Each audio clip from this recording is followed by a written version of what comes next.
Dobrý večer, přátelé, respektive dobré ráno, hlásí se toulavej pes. Jsem v cíli, jsem v termálních lázních Hegiko v Maďarsku přes Mikulov, kde jsem si nakoupil vajno. Jsem se dostal až sem, mám za sebou nějakých 420 km, což je úplná pohodička. A další plán je přesunout se přes Slovinsko nebo přes Maďarsko dolů do Chorvatska na Krk, kde bych chtěl přespat u toho mostu konečně.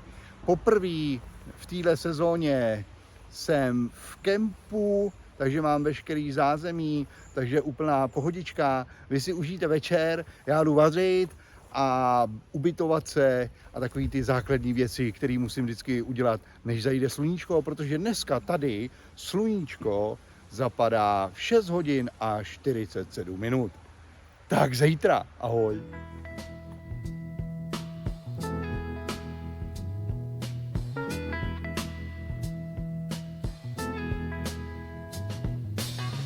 Billy Ray was a preacher's son, and when his daddy would visit, he'd come along.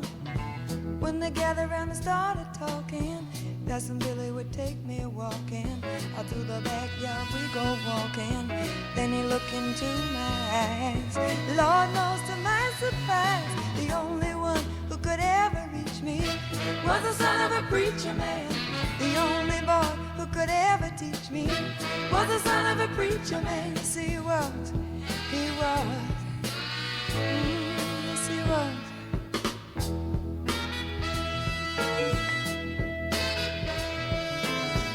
Being good isn't always easy, no matter how hard I try.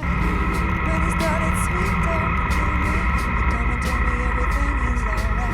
He kiss and tell me everything's alright. Can I get away again tonight? The only one who could ever reach me was the son of a preacher man. The only boy who could ever teach me was the son of a preacher man. Yes, he was. He was. Lord knows he was. Dobré ráno, přátelé, máme druhý den výletu, je 9 hodin, respektive posunul se čas, takže 8 hodin a krásných 7 stupňů, pohodička. Do navigace jsem zandal Chorvatsko Krk most.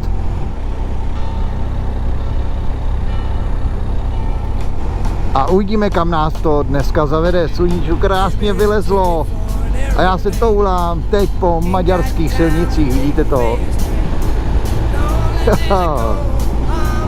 Ahoj, kočičáku!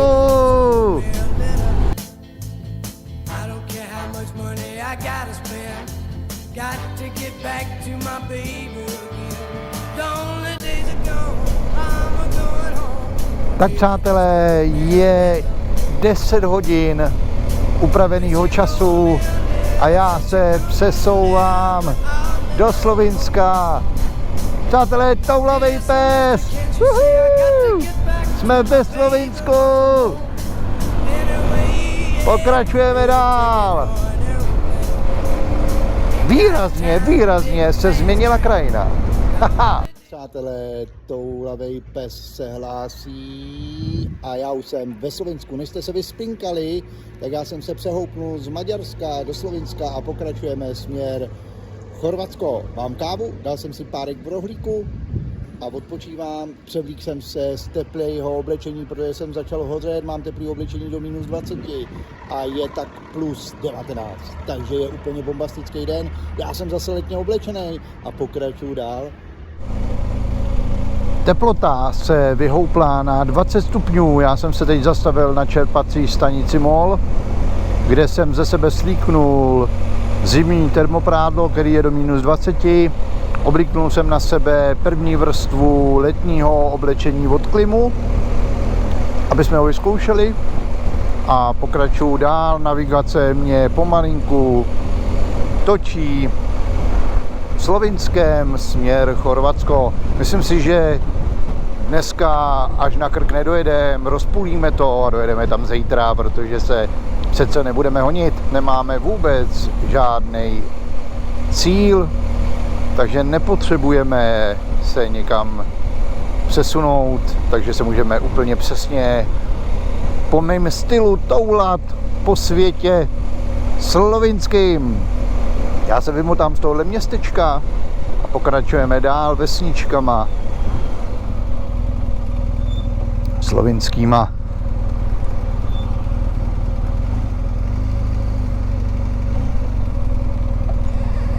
Ještě tady dáme přednost. Valíme za nima. Paráda, koukněte, jak je nádherně, vidíte to? Parádička.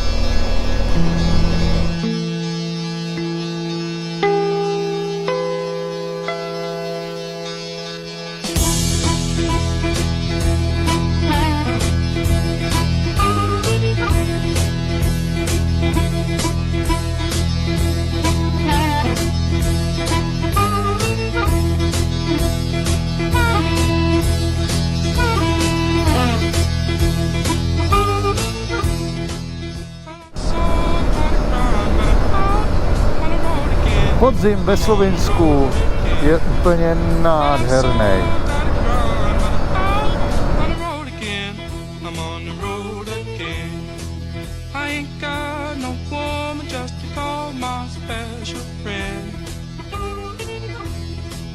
You know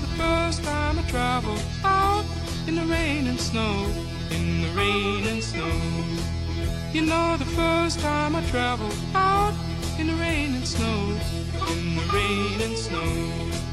I didn't have no pharaoh, not even no place to go. And my dear mother left me when I was quite young, when I was quite young. And my dear mother left me when I was quite young. Tak přátelé, hlásím se ze Slovinska ještě furt. Čerpací stanice Petrol.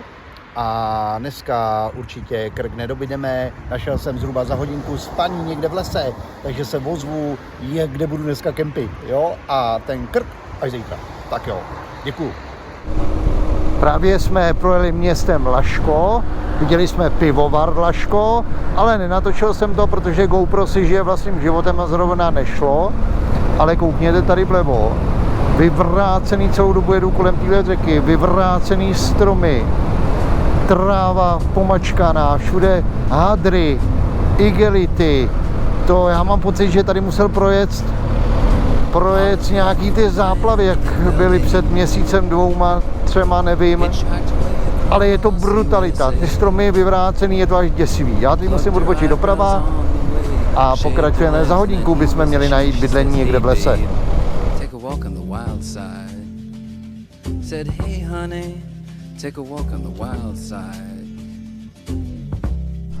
Tak jsme tu.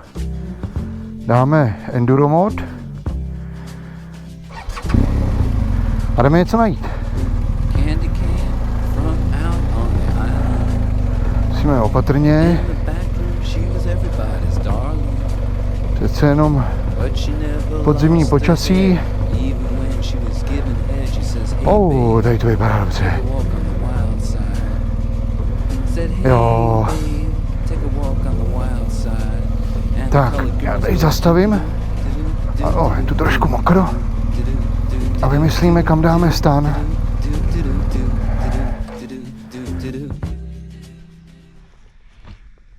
Tak dnešní den opět ukončuji tímhletím ležením. Stan je úplně mokrej, takže musím ho nechat trošku proschnout, ale jsem úplně tady kousíček od silnice, ale jsem v takovémhle zapadlém místě, kde dneska přespím.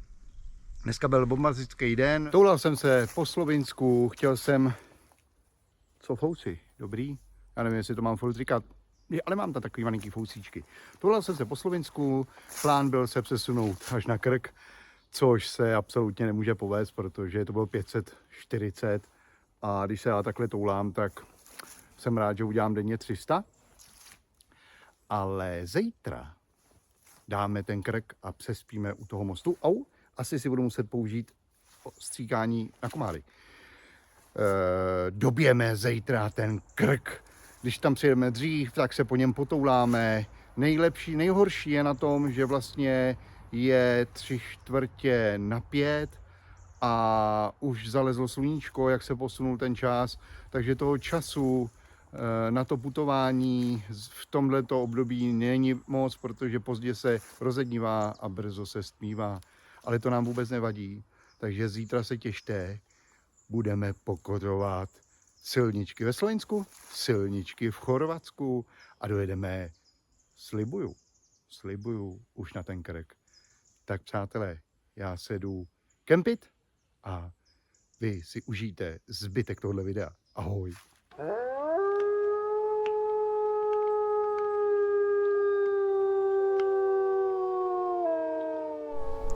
Přátelé, když jsem tady byl na jaře, myslím, tak jsem tohle místo nedobil. Teď jsem se odvážil a jsem tady. Kaplička svatého Jeromiáše.